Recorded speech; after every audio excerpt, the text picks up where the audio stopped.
Good morning students. आज मैं second chapter start करूंगा जो कि है sexual reproduction in flowering plants.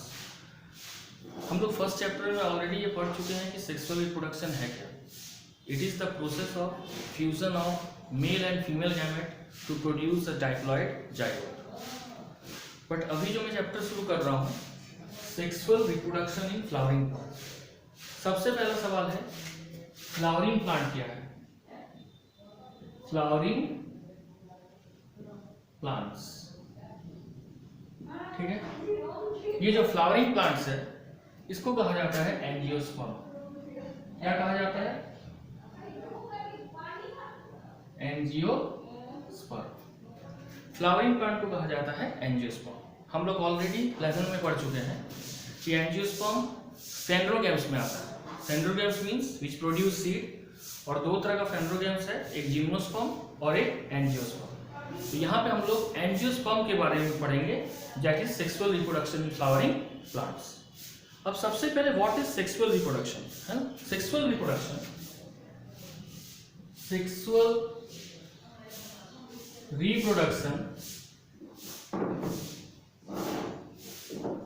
In flowering plants was discovered by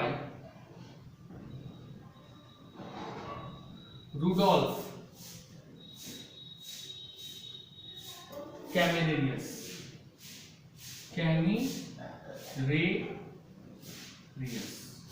जिन्होंने सेक्सुअल रिप्रोडक्शन को फ्लावरिंग प्लांट में डिस्कवर किया था।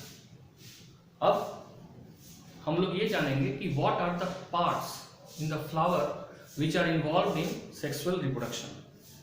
We all know that flower is the reproductive part of any flowering plant. So now we can first of all know the detailed structure of a flower. Okay, structure of flower.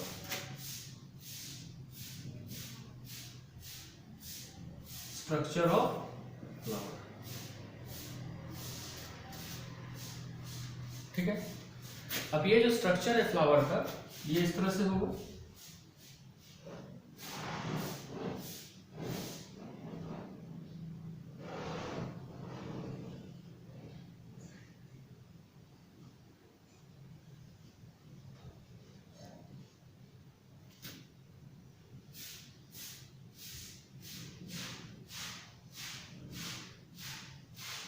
ठीक है, ये complete flower का cut diagram है। सबसे पहले stock of the flower, ये जो flower है इसके स्टॉक को कहा जाता है पेडिसल, ठीक है, जिसको हम हिंदी में डंठल भी बोलते हैं। तो the stock of a flower is called pedicel. और फ्लावर का जो बेस है इस बेस को कहा जाता है थैलेमस और रिसेप्टिकल। ये जो थैलेमस और रिसेप्टिकल है इसमें 4 होल पाए जाते हैं, 4 होल या 4 फ्लोरल पार्ट्स पाए जाते हैं। सबसे पहला लीफ जो किसी भी फ्लावर में होता है दैट इज कॉल्ड कैलिक्स, ठीक है। पहला जो होल है वो क्या है? Calyx. Calyx basically green in colour होता है और कैलिक्स का मेन काम होता है टू परफॉर्म फोटोसिंथेसिस, क्योंकि फ्लावर को भी ग्रो करने के लिए फूड चाहिए and that food is provided by calyx. Second, ये calyx फ्लावर को बड कंडीशन में, जब वो कली के स्टेज में होता है तब उसको प्रोटेक्शन देता है। कौन प्रोटेक्शन देता है? calyx. कुछ प्लांट में flower sometimes become colored and in that way it attract insect for pollination. अब आइए सेकेंड लीफ। जो सेकेंड होल है फ्लावर का वो है कोरोला। कोरोला हमेशा कलर्ड होता है, ब्राइट कलर का, एक्सेप्ट ग्रीन। और कोरोला का मेन पर्पस होता है to attract insect for pollination.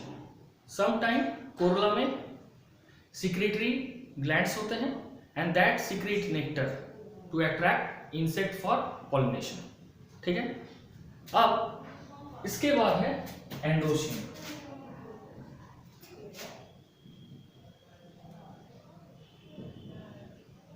Androecium क्या है? ये मेल सेक्स ऑर्गन है प्लांट का। किसी भी फ्लावर का मेल सेक्स ऑर्गन कौन है? एंड्रोसियम। इसको हम सिंबॉलिकल इस तरह से लिखते हैं। और एंड्रोसियम के बाद ये क्या है? गाइनोसियम। गाइनोसियम क्या है? Female sex organ of a flower. अब female sex organ of a flower को क्या बोलते हैं हम? गाइनोसियम। ठीक है, इसको हम रिप्रेजेंट करते हैं इस तरह से। ये हो गया गाइनोसियम। ओके, अब हम लोग जानेंगे जैसे कैलिक्स पे एक होड़ है, कोरोला भी होड़ है, तो कैलिक्स और कोरोला को कहा जाता है नॉन एसेंशियल होड़।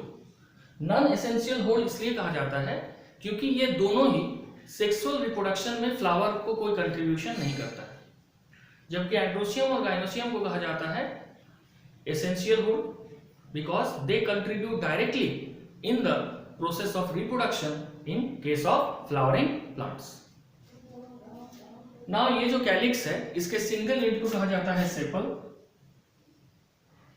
कोरोला के सिंगल एंड को कहा जाता है पेटल,